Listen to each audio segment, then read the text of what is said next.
When I was living in Singapore, I used to think I was incredibly disciplined. And maybe I was. Aside from my corporate job, I was also competing as a bikini athlete. Everything had a rhythm. Wake up, go to work, train after work, then wind down. Weekends were meal prep, workouts, go to the park, household chores, and time for myself.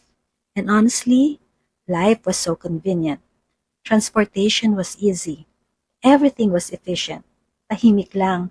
I could just mind my own business and focus on my routine. But when I came back to the Philippines, everything changed. Not just my address. My routine changed, the logistics changed, the people around me changed. Habits na nabuo ko over the years, hindi na siya tugma sa environment ko ngayon. For a while, I thought I had lost my discipline. Akala ko ako yung problema. But maybe I didn't. Maybe I lost the environment that made those habits easier to keep. And ngayon, I'm learning how to build that support again from scratch. The discipline didn't disappear.